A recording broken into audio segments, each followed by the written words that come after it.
नमस्कार दोस्तों, स्वागत है आपका हमारे चैनल टेक स्टॉक में। आज बहुत दिनों बाद हम एक वीडियो बनाने जा रहे हैं क्योंकि इस बीच जो मार्केट की गिरावट है वो लगभग 10 से 12% ओवरऑल जो मार्केट में है वो गिरावट हो चुकी है। कई शेयर्स 20 से 25% के बीच गिरावट में आ चुके हैं। तो इस बीच मैं उन शेयर्स का आपको एनालिसिस दूंगा जो कि 20 से 25% गिरावट में मार्केट की गिरावट के साथ नीचे आ चुके हैं और उनके फंडामेंटल्स बहुत बुरे नहीं हैं। तो दिवाली के इस मौके पर आप सभी को दिवाली की शुभकामनाएं।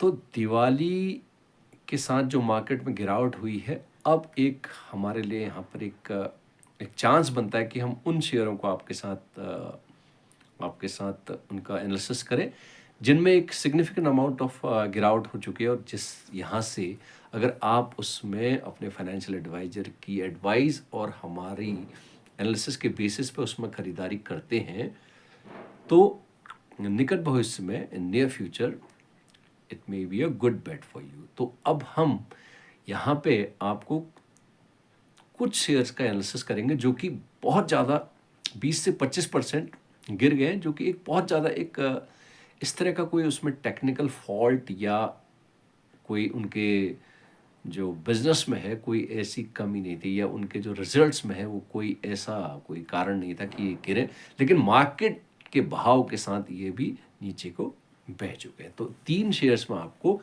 इस गिरावट में एनालिसिस करना चाहूँगा। तो पहला शेयर में जो आज मैं आपको एनालिसिस कर रहा हूँ वो है ज़ोमैटो। ज़ोमैटो को इस बीच लगभग 20 से 25% ज़ोमैटो नीचे आ चुका है। तो ये जो एक फूड एग्रीगेटर है जो एक आपको आपकी डिमांड पे खाना घर पे पहुंचाता है, तो इस तरह का जो एक प्लेटफॉर्म है, एक बहुत ही ज़्यादा प्रॉफिटेबल प्लेटफॉर्म का शेयर कहना चाहिए। तो एक अच्छा खासा इसका एक मार्केट शेयर है। वो ब्लिंकिट एक जो एक प्लेटफॉर्म है, टेक्निकल प्लेटफॉर्म इसको कह सकते हैं, आईटी प्लेटफॉर्म, इसका इन्होंने अधिग्रहण किया था, वहाँ से इनको बहुत ज़्यादा फ़ायदा हो रहा है। तो उसी बेसिस पे ये शेयर बढ़ रहा था और बढ़ते बढ़ते ये लगभग 298 से 300 रुपये के बीच हो गया था, लेकिन इस गिरावट में ये लगभग 245 से 250 के बीच आ चुका है। तो इस कंपनी में कोई गिरावट ऐसी नहीं है कि इसके पर्सनल के कारण हुई हो, पर्सनली इस कंपनी के कारणों के कारण हुई हो, लेकिन इसका जो गिरावट का कारण है वो जो एक ग्लोबली जो मार्केट गिर रहे हैं because of the world war, और जहाँ भी लगभग 10 से 12 बड़े कॉन्फ्लिक्ट और बहुत 50 से छोटे छोटे कॉन्फ्लिक्ट पूरे वर्ल्ड में इस समय इस बैटल के चल रहे हैं, लड़ाई के चल रहे हैं। कहीं पर 2 फोर्सेज हैं, कहीं 3 है, कहीं 4 है। तो इस तरह का जो है, तो मार्केट भी वर्ल्ड वॉर होने के चांस जो लोग इस तरह की एक बातें कर रहे हैं, तो उसका वायद में मार्केट गिर रही है। तो वहाँ पे ये लगभग 20% गिर गया। तो कंपनी में कोई प्रॉब्लम नहीं है। और अब जो दिवाली और न्यू ईयर, इसके बाद दिवाली के बाद न्यू ईयर का जो आएगा, तो उस समय इस प्लेटफॉर्म में जो आप सर्विसेज की जो है वो भीड़ लगी रहती है। जो इनके पास जितने भी सर्विसेज के लिए जितने भी ऑनलाइन प्लेटफॉर्म होते हैं, यहाँ पे लगभग एक अच्छा खासा कंजेशन रहता है, अच्छा खासा ट्रैफिक रहता है। तो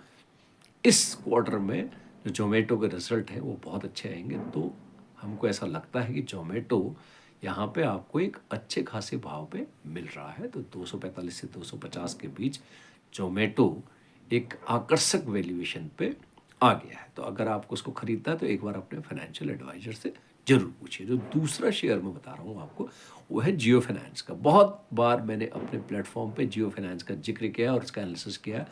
तो अभी 2-3 दिन पहले इनको एक बहुत अच्छी एक न्यूज़ मिली है कि जो इनकी ये जो न्यूज़ है उसमें इनको जो ऑनलाइन एग्रीगेटर है, जो आपको जो पेमेंट बैंक, जो ऑनलाइन एग्रीगेटर जैसे पेटीएम है और अन्य तरह के जो बैंक्स हैं, तो इस तरह का जो एक लाइसेंस है, जो एक मंजूरी है, वो लगभग मिलने जा रही है। और दूसरा, ब्लैक रॉक से इनका ऑलरेडी एक करार हो चुका है जिसमें म्यूचुअल फंड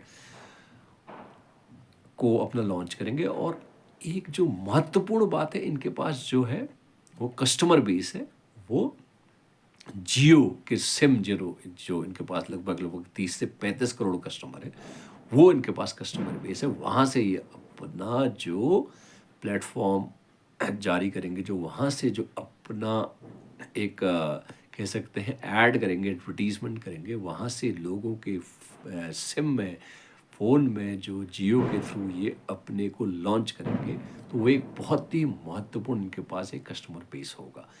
तो इस समय ये भी लगभग 25 से 30% गिर चुका है, लगभग 320 रुपये के आसपास आ चुका है। जो इसका 52 वीक हाई है वो लगभग 400 रुपये के आसपास है। तो एक रिलायंस के हाउस से एक बहुत बड़ी कंपनी आपको मिलने जा रही है, तो ये भी एक अच्छी बेट हो सकती है इस ग्राउंड में। और तीसरा शेयर है वो है इलेक्ट्रिक व्हीकल के जो कंपोनेंट जो आपको प्रोवाइड करता है, वो है सोना BLW। ये लगभग लगभग 680 से 688 के बीच में इस समय अवेलेबल है, जबकि इस शेयर ने 20 से 25% की जो डिप इस समय ली है। तो इस शेयर में जो ईवी में है, जो चाहे टेस्ला हो, चाहे वो आपका जो बड़ी जो वॉल्वो हो, जो चाहे टाटा मोटर्स हो, जो भी ईवी में इस समय है, उनके लिए जो कंपोनेंट्स बनाती है वो सोना BLW बनाती है। और यूरोप और USA और अमेरिका कॉन्टिनेंट में जहाँ भी प्लांट्स होते हैं बड़ी बड़ी कंपनियों के, इनके पास उसका एक सिग्निफिकेंट अमाउंट ऑफ एक्सपोर्ट ये करते हैं यहाँ से। तो सोना BLW जो 688 के बीच अवेलेबल है, ये बहुत अच्छे यहाँ से वैल्यूएशन पे, आकर्षक वैल्यूएशन पे ये उपलब्ध है।